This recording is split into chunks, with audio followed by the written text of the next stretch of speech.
Welcome to Money Talks, a series of interviews with me, Liam Halligan, economics and business editor of GBNews.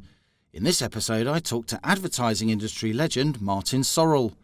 After working at Saatchi and Saatchi Group during the 1980s, Sorrell then set up the world's largest advertising and PR group, WPP. Since leaving WPP, Sorrell started yet another business, S4 Capital, focused entirely on digital advertising, at a time when digital now accounts for the majority of the world's multi-billion-pound global advertising spend. I started by asking Martin Sorrell about the rationale for his new business. Our mission is to create a new model, to build a new advertising marketing services model, because the old one went back to the 1950s, Marion Harper and IPG. Not when I was at WPP or Saatchi's or the Saatchi brothers or Omnicom with their Big Bang in 1985 or Publicis. It goes back to the 1950s. 70 years it's been operating. TV adverts, posters, newspaper TV ads, advertisers, all the basic stuff. You know, physical newspapers and magazines. God, remember them. Physical outdoor sites instead of digital outdoor sites and the like. So what we've seen is a massive switch to online. And our mission is to create that new model and disrupt the old. The second principle is around a model that we call the Holy Trinity model, which takes data. That's data about how you and I behave online, what we purchase, what we do. Consented data to get over the privacy hurdle that you and I have consented for use. Use that data together with signals from the big platforms like Google and Facebook and Amazon, and create, produce, and distribute creative that appeals to you or I depending on what I'm doing online. So, for example, I take Netflix as an example, who we work for, and Narcos, or Narcos 3, to be precise. We created 1.6 million different executions depending on what consumers were doing. So if Liam likes Manchester United and you're on good guess. Man United's True Londoner site, that I am, we compare Narcos 3 to a football team or sports. If we see you on a website, WSJ, Wall Street Journal website or whatever, we compare Narcos 3 to a business. We watch what your reaction is. We have 1.6 million different executions, probably using about 50 to 70,000 of them.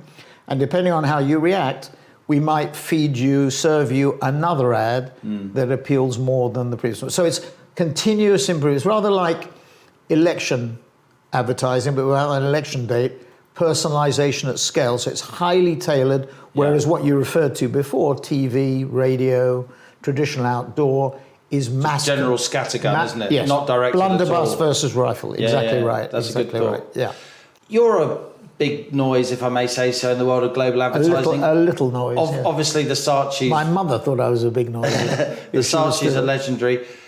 Why are the Brits so good at this kind of advertising? We think we're good. Creative. We are good, aren't we? Yes, but What is it? I mean, the Americans think they're good too, and the British and the French think they're good, and the Italians do. We punch above our weight though in this world, don't we? Yes-ish, I would say. I don't think we can afford to be complacent. I mean, for example, this morning we went into technology services and we merged. We call it mergers. We don't do earn-outs, which create fragmented verticals. We're trying to build, that's our fourth principle, building a unitary company, one P&L, no cross-charging. Yeah. But this morning, the company that we brought in, another 400 people, so we're now up to about 6,500 people, based in Bogota and Cali and Medellin. Yeah.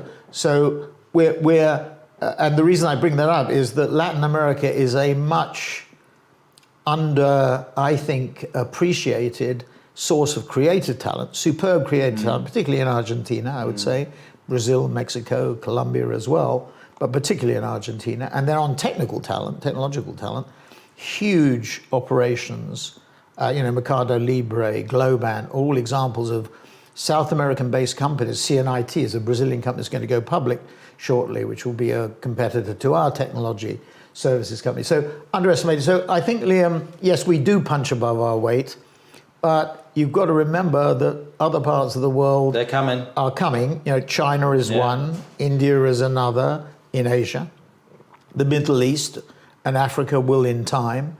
And I would, North America obviously is very powerful, both Canada and the United States, but South America, places like Mexico, like Brazil, like Argentina, like Colombia, have really superb creative talent and superb technological talent.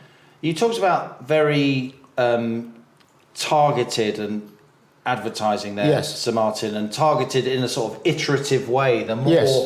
So you don't produce... the advertisers find out about an individual. You don't produce the perfect solution, after 3 months of briefing the agency and a TV commercial. You continually change it. Some people would call this surveillance capitalism. Is there a limit to the extent to which it's morally right, if I may ask you, to target people with adverts based on their private browsing? Well, we've now got to a stage where most, if not all of this is consented.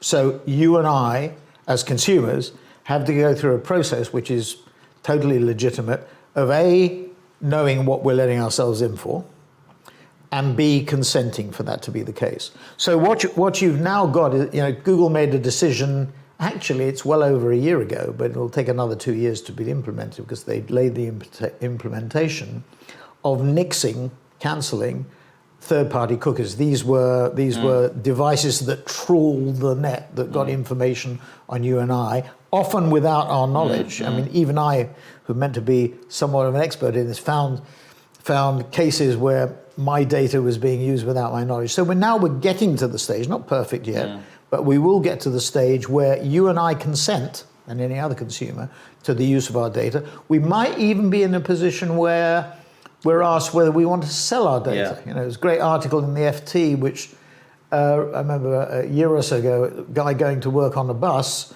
and he was sitting on the top deck of the bus, and he sold his information, sold sufficient amount of information to pay for his bus journey or his commuting.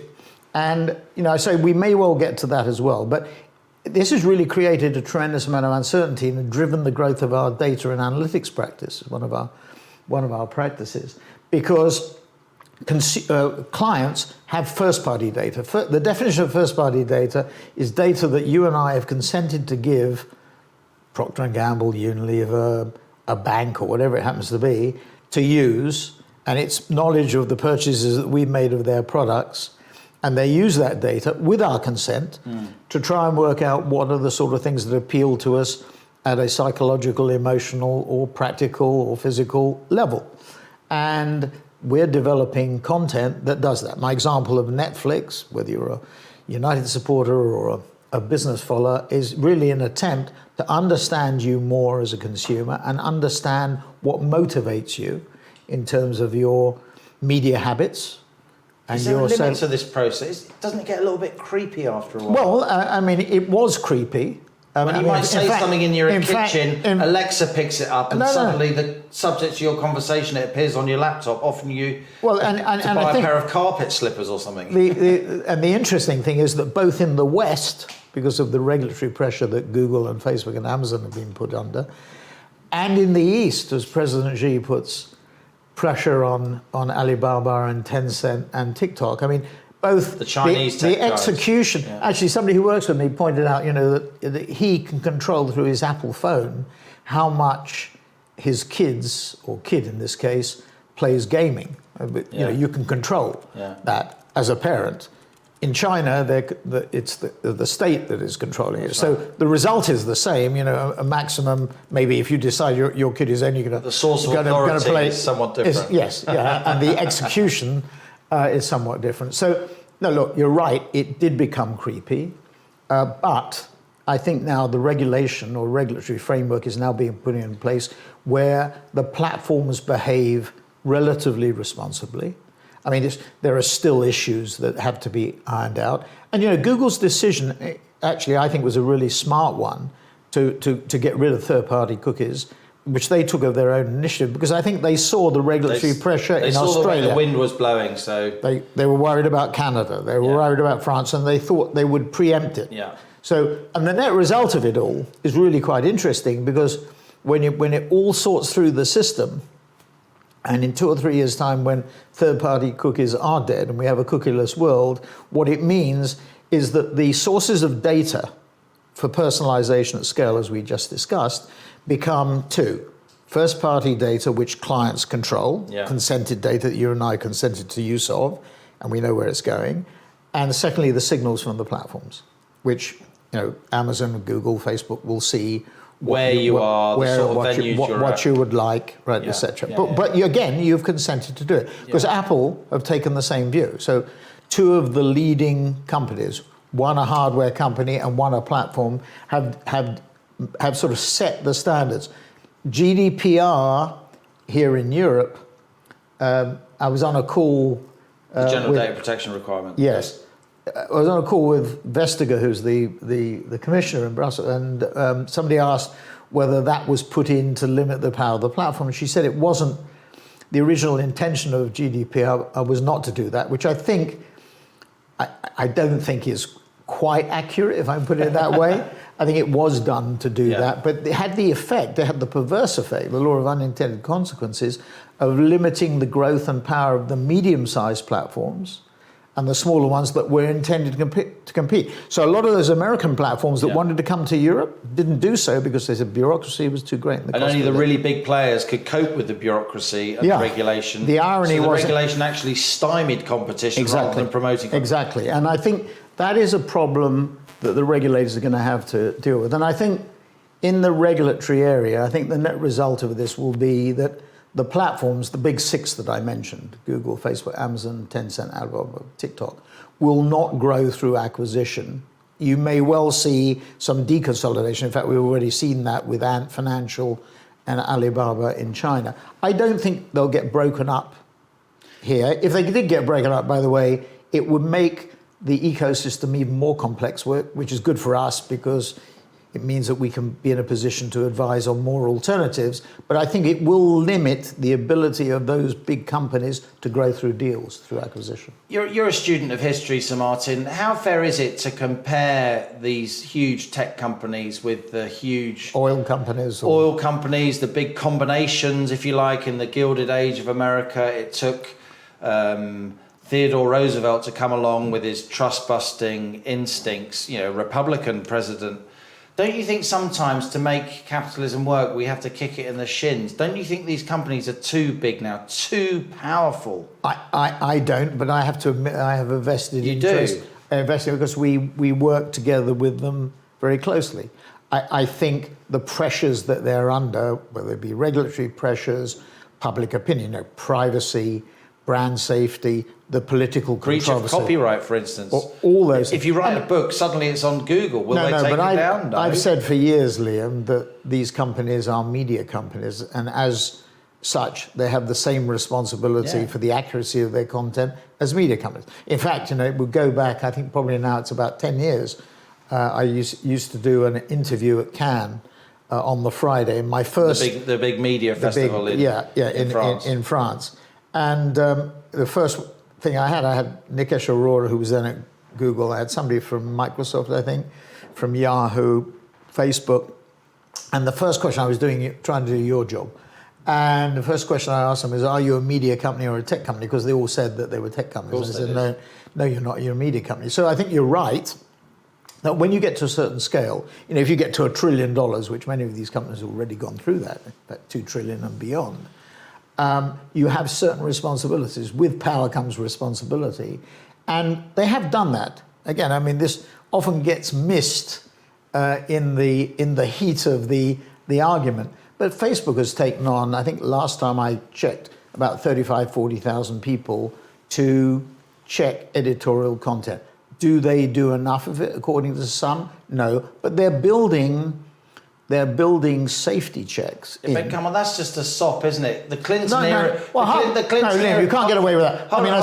A SOP would be a minor department. No, you can't let you get away with that. That's outrageous. The Clinton era legislation, all the way back to '97, the tech giants were allowed then to say we're platforms, not publishers. So they're not responsible for what goes up on them. They can't libel people. They don't have the same expenses that media companies have. If you look at the congressional testimony that all the platforms get hauled through on a regular basis, they all indicate that they have a degree of responsibility. Do they go as far as admitting to be wholeheartedly a media company, maybe not. But are they? They should be forced to. No, that's the reality. No, but they have responded. I mean, Google, Facebook, and Amazon. No, that's I think a little bit unfair. The other thing you have to remember, you have to be careful what you wish for, Liam.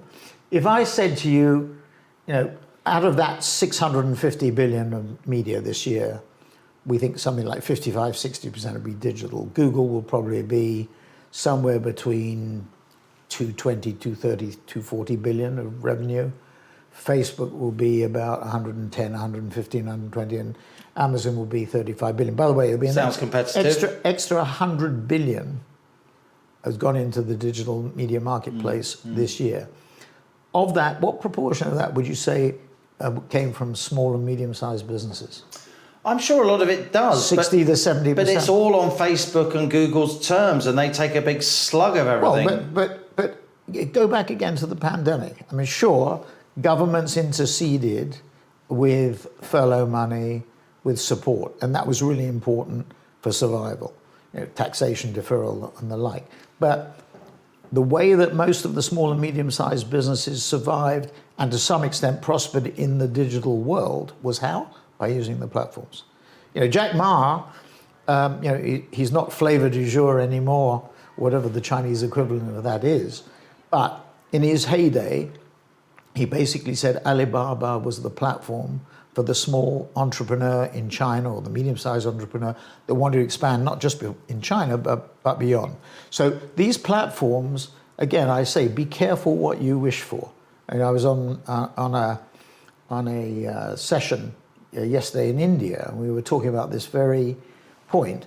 Many of the small and medium-sized businesses in India, which are not just economically but politically really important, have really survived in part, not wholly, but in part through the use of these platforms. So they are an important economic phenomenon, which I think has to be encouraged rather than squashed, as you would clearly like to do. No, I don't want them squashed. I just want us to move on from a situation which to me looks a bit like serfdom. But anyway, we're not going to agree on that. So SURF or SERF? With an E. You and I first met when we went to India with then Prime Minister Tony Blair. You were on a trade mission. I was a journalist accompanying the trade mission. The talk then was very much of global Britain. Yes. The kind of influence the UK has around the world. It was also in the context of China. That's right. Not as much as we had, but still important. When you hear Boris Johnson talk about global Britain, when you hear the government saying that we need to shift towards the Indo-Pacific basin, etc., is that real? Is that credible?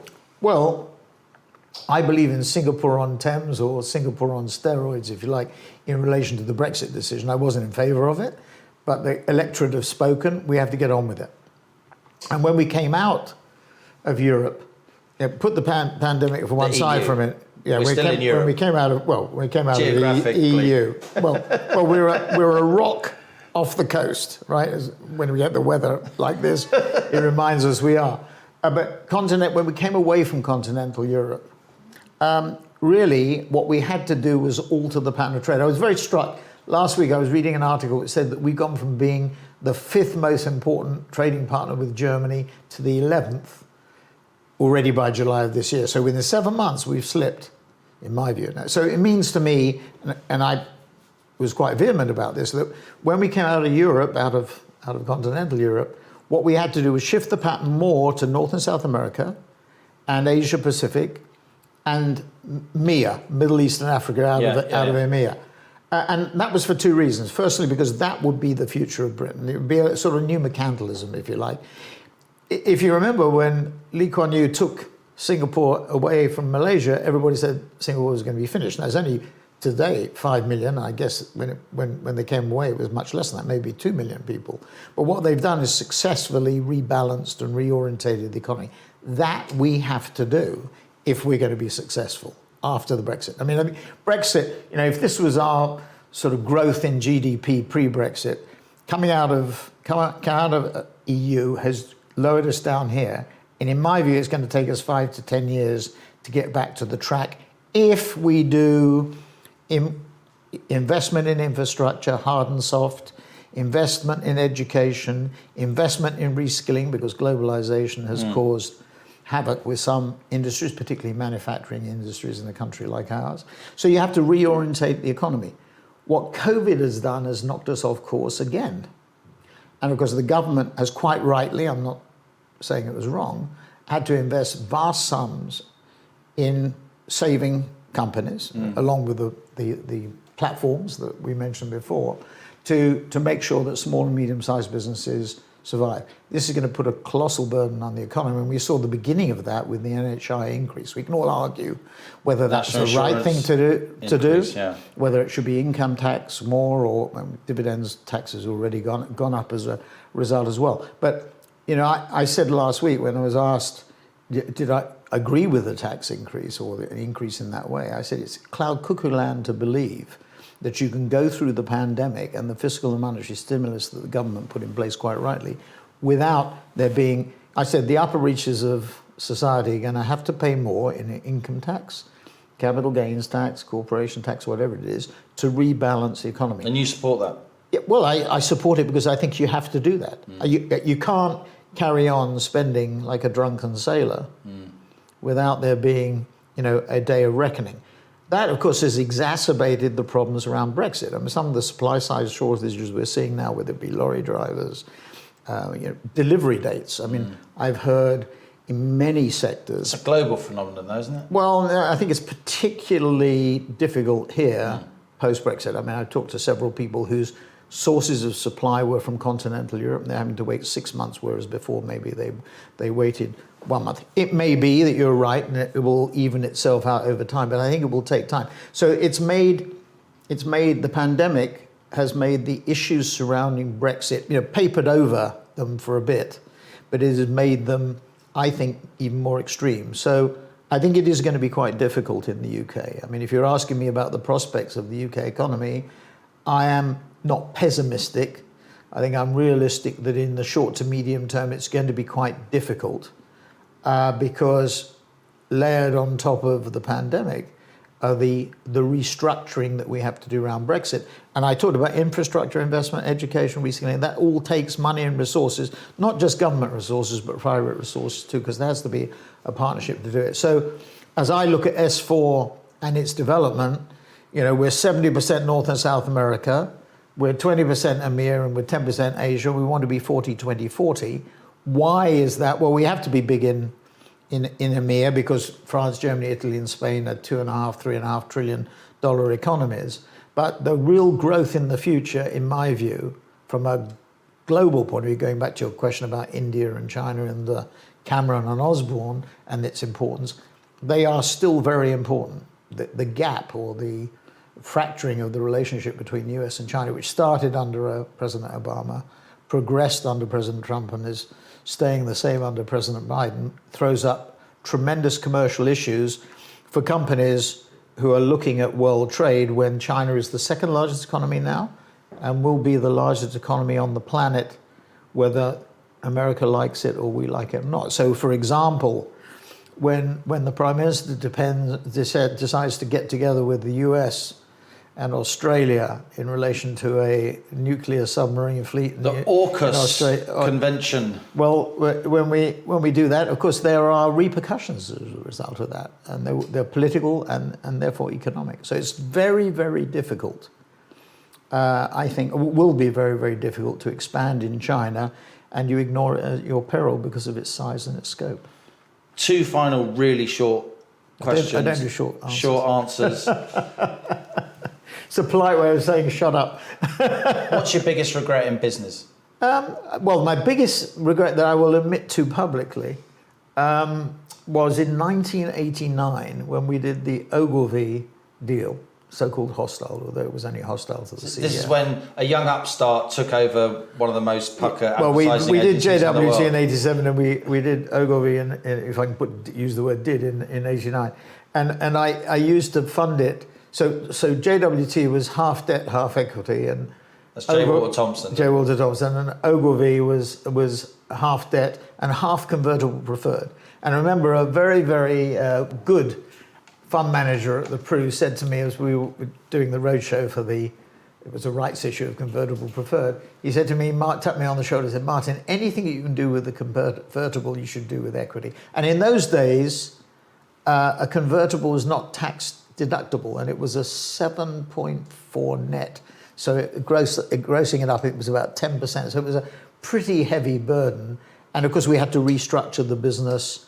We completed the acquisition of Ogilvy in '89, and by '92, when the recession came, we had to restructure the business. So that would be my biggest public. So in a nutshell, what was I screwed up? You bought it for too high a price? No. The gearing was wrong. Okay. So I think the deal was a good deal. I think, too much debt, not enough equity. Exactly. Yeah. And well, it was quasi debt or pseudo debt because we had the debt, and we covered. By the way, in the case of J. Walter Thompson, we found that building.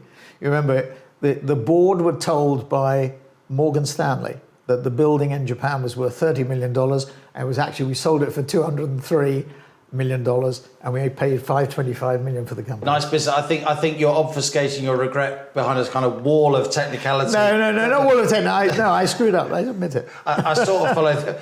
And how about you? What are you most proud of in business? Well, it's very difficult. My father died in 1989, and so I guess the things that he saw. He was into electronics, wasn't he? He was a radio and electrical retailer. Yeah. That's a posh description of electronics. He was a retailer, yeah. And so I think probably the things I'm most proud of are the things that he saw whilst he was alive. My mother died a few years later, or many years later. She saw more. But I would say, because I had a close relationship with him, I think I'm probably proudest of the things that he saw, which was basically JWT and Ogilvy. He died on July the 1st, 1989, just after we completed Ogilvy. So he didn't see the debacle that was caused by the convertible preferred, although he would have been very supportive, and he was always very supportive of everything I did. Sir Martin Sorrell, thanks for appearing. Thank you, Liam. Thank you very much. Thanks a lot for listening to Money Talks with me, Liam Halligan, Economics and Business Editor of GB News. If you've enjoyed this episode, do please leave a rating or review on Apple Podcasts, YouTube, or wherever you're listening. Please do subscribe to this podcast, and also check out my daily television show, On the Money, at 1 p.m. Monday to Friday on GB News or via the GB News app. GB News, Britain's news channel.